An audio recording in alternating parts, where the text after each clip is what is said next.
do.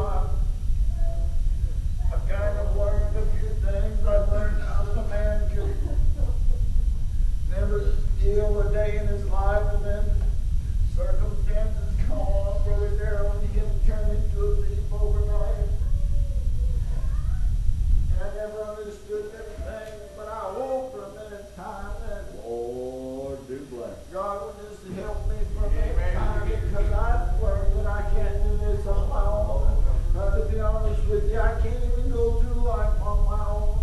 I found myself in an awful angry spot lately, and I really don't even know what to say, but I know that if anybody can help me today, it would be God. Yeah. And says I don't even know where to begin to start this morning, because to be honest with you, I didn't even want to come here today, just because I have this fear down inside of me, Brother Joe, but I know that my children need to be here more than anything in this world, because I know that when I was about 16 years old, I found myself in a place trying to choose between this world, and the things of heaven's land, and I had awful big conflict down inside of me. I'll be honest with you today, I got some conflict going on inside of me.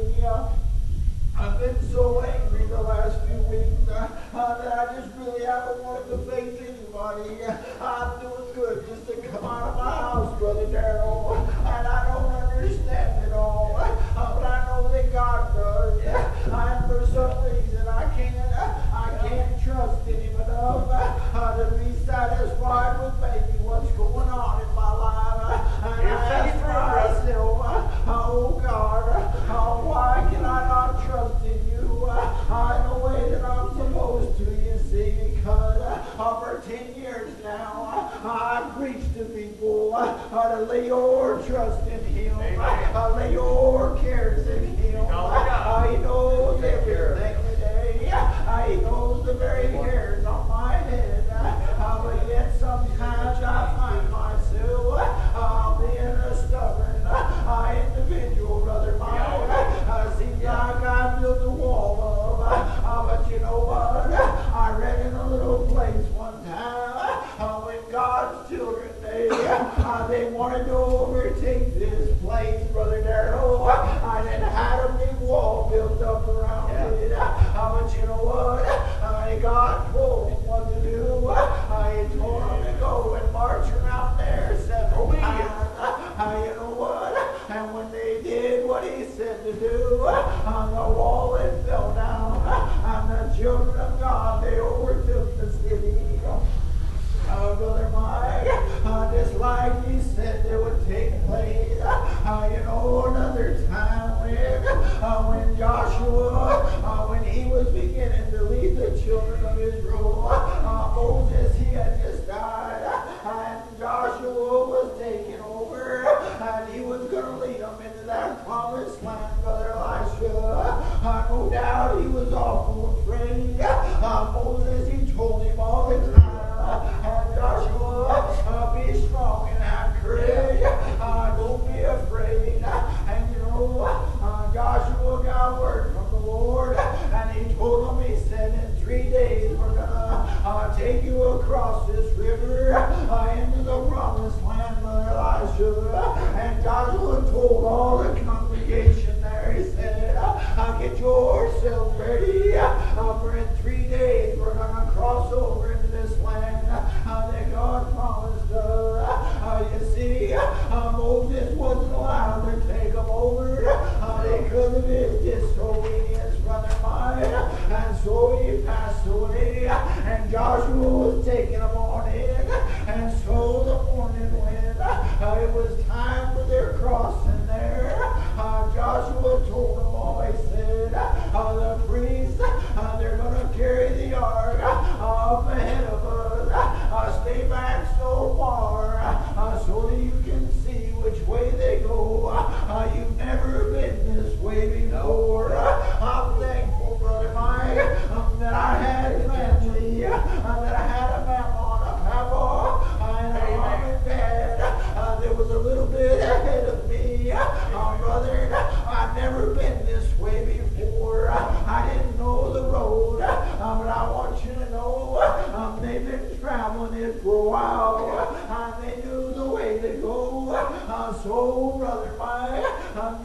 like Joshua watching that ark up ahead of them there. And so, as they begin to touch the water, Brother Darrell, it rolled back. The whole river was flooded over. It was the time of harvest. No doubt this was a time when the river was really high.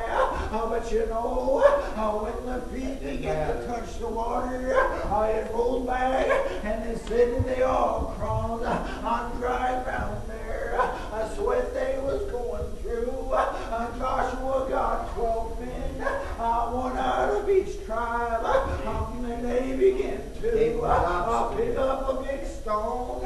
And Joshua told them, he said, I want you to carry it all the way across so we can set it up on the other side as a memorial for our children. And so, you know, no doubt as they crossed through the dry ground there on the flooded river, and they got to the other side, you know, they set that pile of stones up in Gilgal, which was a little city on the other side there, and they began to ask him, why did we do this thing? And he said, one day your children, they'll see this pile of stones, and they'll ask you, why are they piled up here? And you can tell them, the Lord, He took you and delivered you into the promised land. You know, seems like most of my life I've been trying to pile those stones, and everybody ahead of me, they've been piling those stones, Brother Mike, so that our children will see the good things that God has did for us, the way He's delivered us from the bondage of this world, Brother Darrell.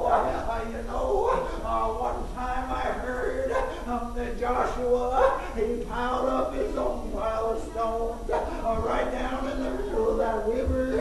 And you know, I went back and I read it several times because the first time I read it, I didn't catch that, Brother Darrell. And so I went back and I looked, and no doubt it said Joshua, he piled up his own pile of stones right down in the middle of that river. And so I often wondered why, but you know what? When they crossed over to that promised land, everything wasn't given to them, Brother Mike. They had to fight many nations, Brother Darrell.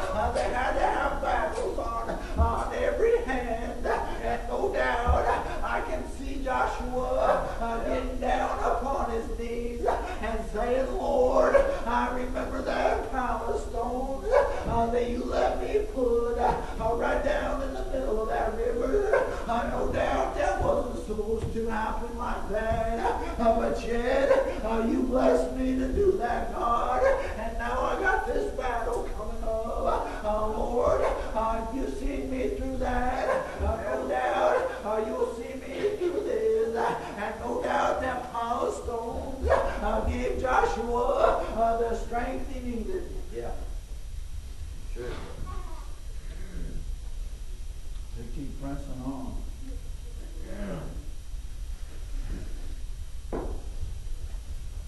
And this morning I'd like to just ask the church to have patience with me.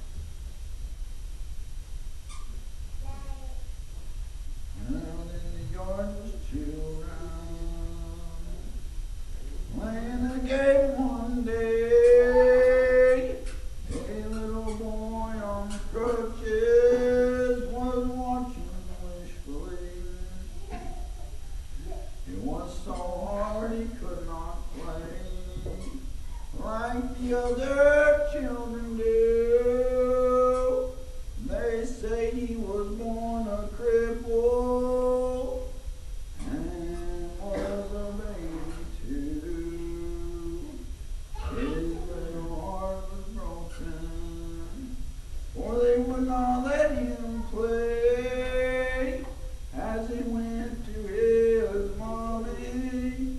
You could hear him softly say, I'm so tired, dear mommy. And he bowed his little head.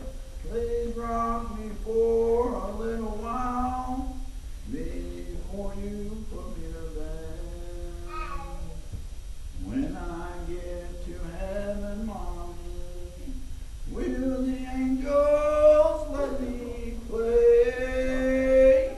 Oh, they say I'm a cripple and I am in the way. Hear the children never want me.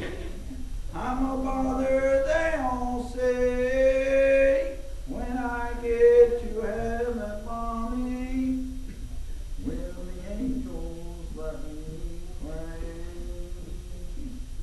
I wish my dad would come home before I go to sleep. Would you tell him how I waited for his kiss upon my cheek? That night all was silent. The angels came that way. They took him up to heaven.